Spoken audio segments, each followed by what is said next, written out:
Hello and welcome back to my YouTube channel. Today I just wanted to, as you can see, I've done a quick, and I mean it's just a quick pencil outline, just a simple scene, it's Saunders Waterford watercolour paper. I've just taped that down with some masking tape. You can get that from anywhere, it's cheap enough, just to keep that stable while I'm doing this work. So I'm just going to go ahead and wet the paper. Start as I usually do, just doing the sky.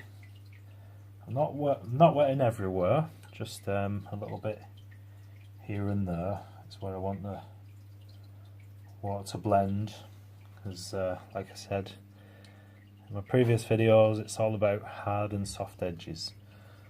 So you want to go a light shade. I don't know whether that's picking up, but you can see it's just a light colour, a bit of blue. It's just literally something that was already on my palette, so it's not very clean, but it doesn't matter for this sky. We've got all different colours going on there. They can see the water's just taking the pigment and it's just running down, and that's what you want. You want a bit of movement. So let's get a bit of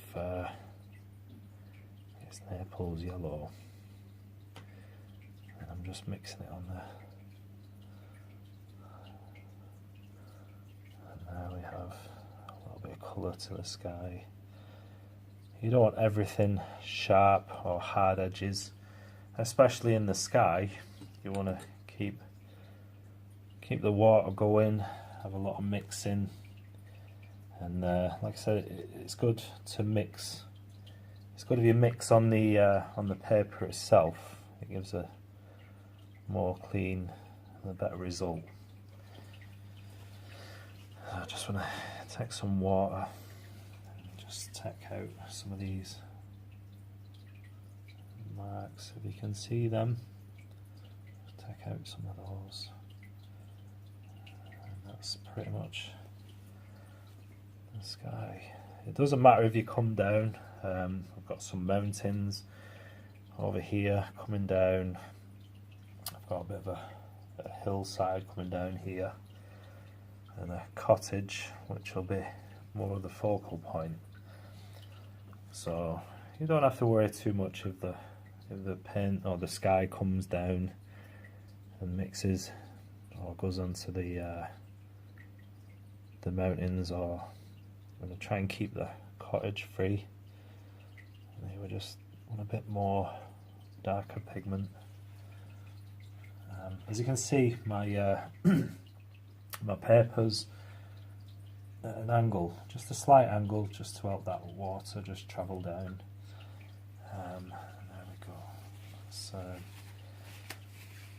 use the handy toilet paper just to blot out, just to soften that a little bit, give it a little bit of texture, and that also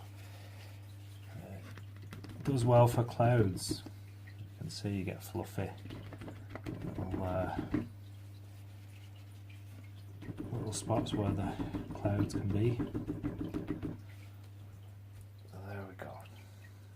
Okay, I want a darker colour now. I'm going to go for a real dark,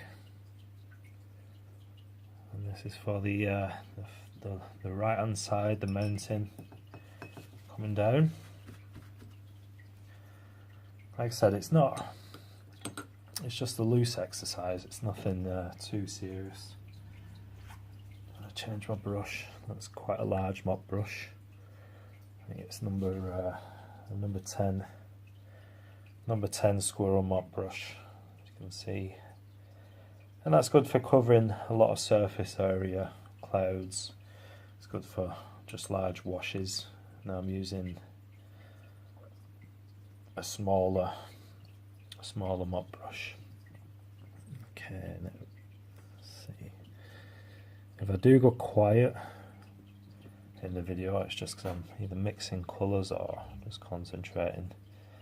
It's sort of hard to sometimes talk and paint. Okay, so let's get some more pigment there. Okay, now I want to warm this up a little bit, so I'll use a bit of red, crimson red.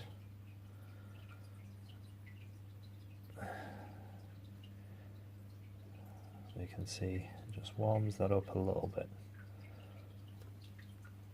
Okay. As you can see here, the mountain's bleeding into the sky, but it doesn't matter. It can be trees or anything like that. It can be a rough edge. It doesn't matter. Come all the way down. As I come down, I want to add a bit of green.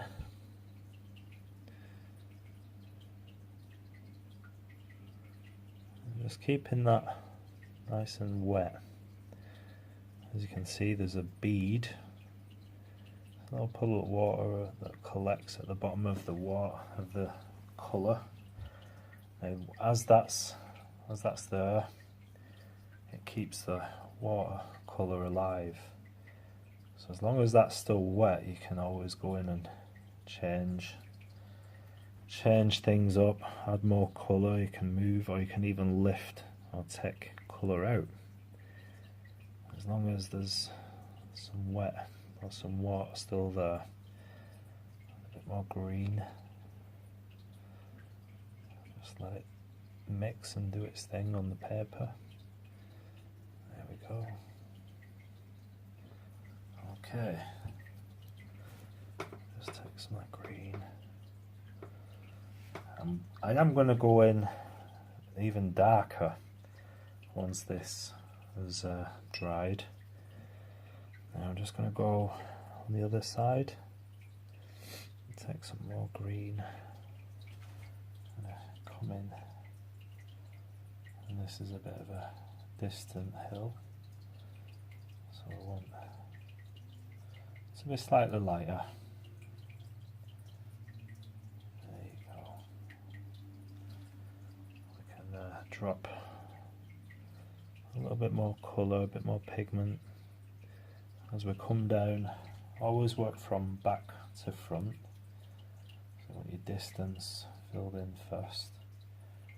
And as you're coming down, you get darker and darker. There we go. Okay. Now, as you can see, it's not very clear, but in the background it almost disappears, and that's brilliant to add that depth. It just gives that almost a misty sort of cloudy and distance. So we'll just fill in, we'll go around the cottage, try and preserve that. Obviously in watercolour, the white of the paper is what you need for, rather than using a white colour, we just leave the paper. Okay, so I'm going to mix some more green, and this is, I know a lot of artists don't like to use sap green. A lot of people use hooker green and just mix it with other colours, but I do like sap green. It's nice. I'd say it's more of an accurate green than a lot of others. I think the hooker green is more of it's almost an artificial green, that sort of blue. We'll just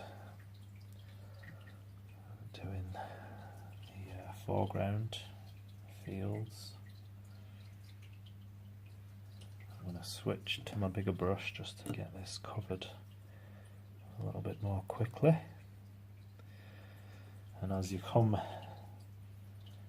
down, you can add different colours just to give it that interest. You don't want a flat sort of keep it interesting, adding different colours. There we go. Even you can even add a little bit of red in there, it doesn't matter. There we go. And we'll just let that mix together. All those different colours.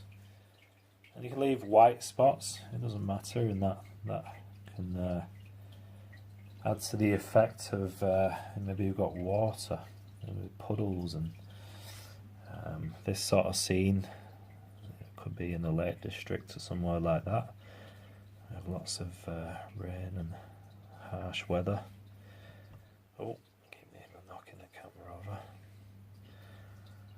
So there we go. Just right down to the edge. There we go. Okay.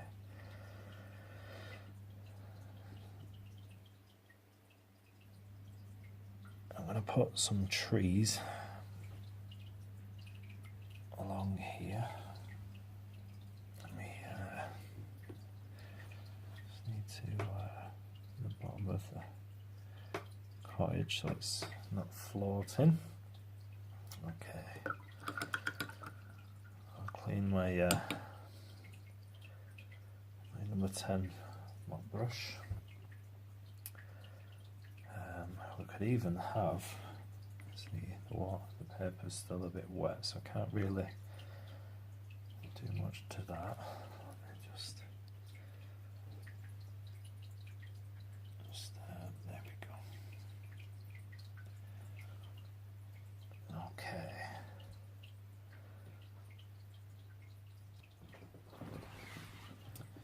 Okay, I've just let the first wash dry a little bit. And I'm going in on the cottage roof. There we go. And the little side bit can be the same. It doesn't have to be perfect, as you can see. It's just a quick demo.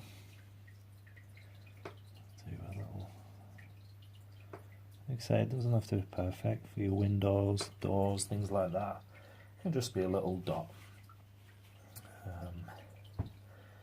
There behind the cottage, I'm going to place some trees. I'm going to go quite dark here. And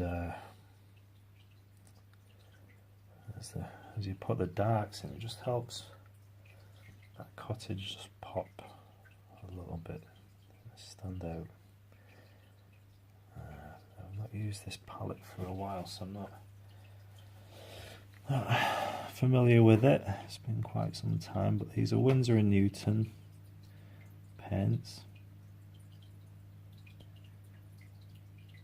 As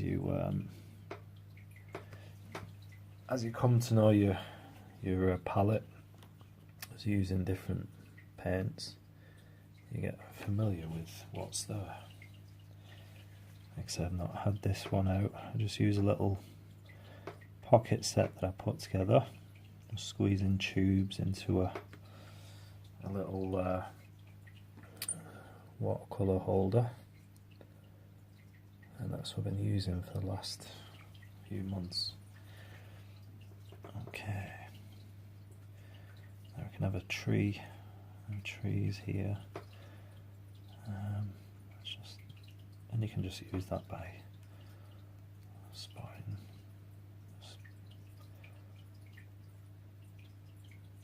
There we go. And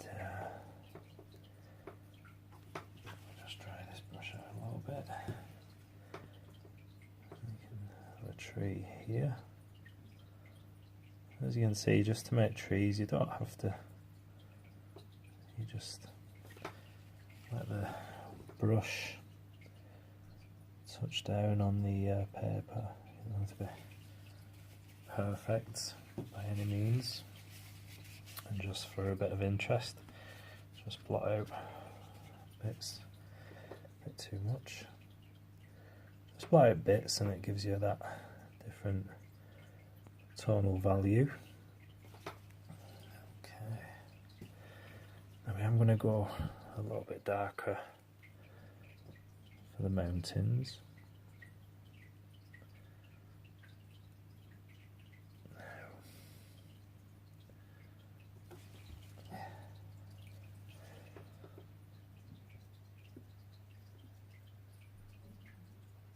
Also gives a little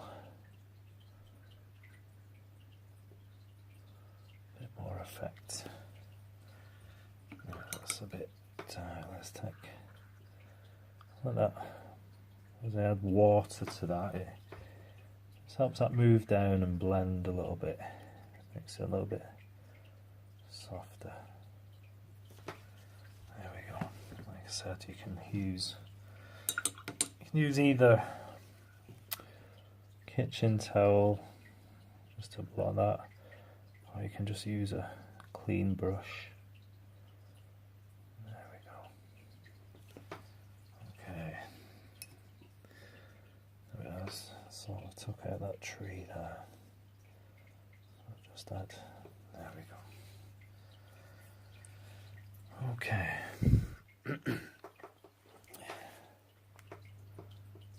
Just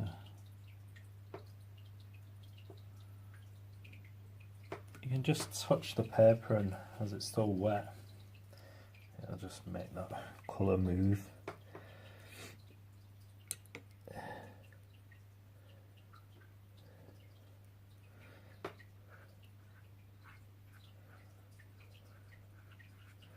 Like I say, it doesn't have to be perfect, it's just a loose painting. Switch brushes again.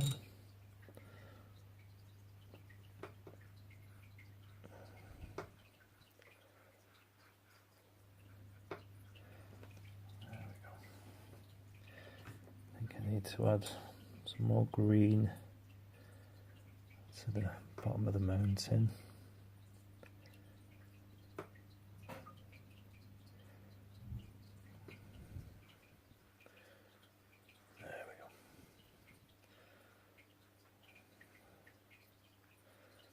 Spot the same colour here, there, so it just unifies, doesn't it? Okay, it doesn't keep it one different bit to the next. Bring it all together. There we go. Okay, it's quite a rich, strong green, which I'm using.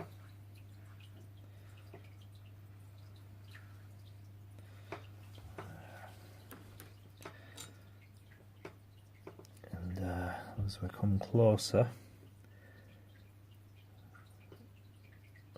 we can go just that bit darker,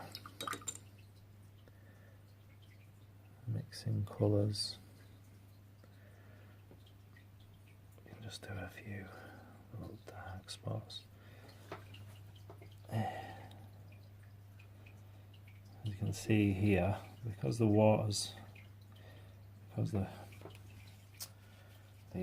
page is still wet, we have this, it starts bleeding and then going up, and that can be a nice texture for grass. There we go. You can add some of yourself, and I've got a rigger brush which is perfect for that, or you can use that effect. The pigment always goes to the wettest part of it always travels in water, so the water's the vehicle of where the pigment goes. So if there's more water on top, you put the pigment underneath, it will move up. Even though I've got my paper at an angle, gravity does help and bring the paint down. However, in that, it just lifts, just takes the water up. There we go. I'll just soften soften that a little bit. Now let's take some out from the middle. There we go. I don't want too much going on in the foreground. It just keeps your focal point along the mountain and obviously the cottage. Right. So I want a couple more trees here.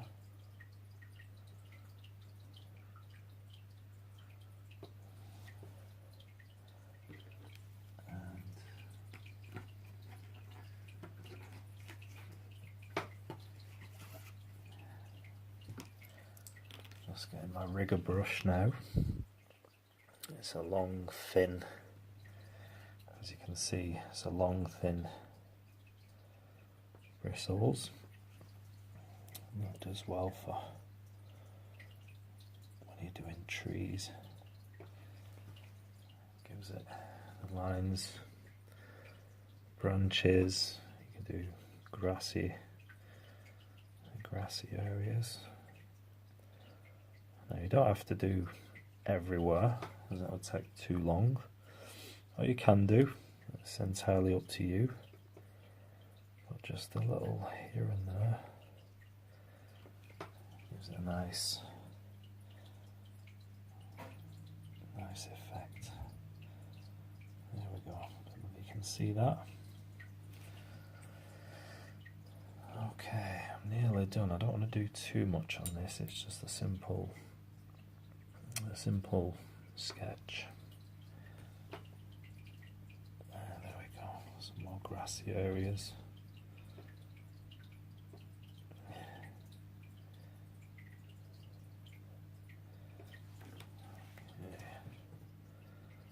And you can use any colour, just what colours you've got on your palette already mixed. You can just go in and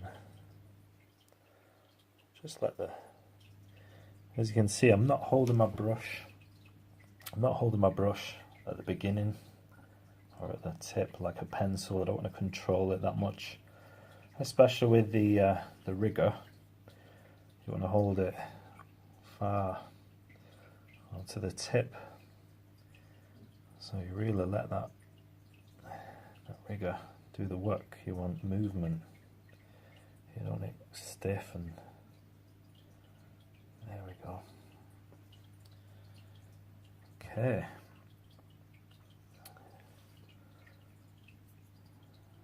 I think we're about done. You can play around with it. You can do add as much detail as you want. I do just want to put a little bit of colour, if this is dry, on the just mindful that it could be still a bit wet. Yeah, it is. Just dump some of that out. Oh. There we go. And the same on the little attachment. So you can see this side of the buildings quite lit, so that would be where the light is coming in.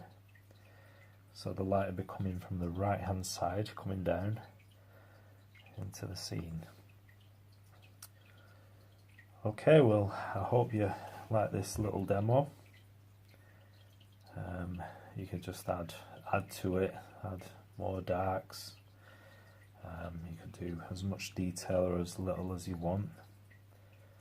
But it's just a simple, quick watercolour just to give some ideas on how to achieve different effects. I've just seen something now. I just want to add a little, that's a bit dark. Okay, you can add a little tree line or something going can break it up, you can take some of the hardness out. So you got like a wall or a tree line. There we go.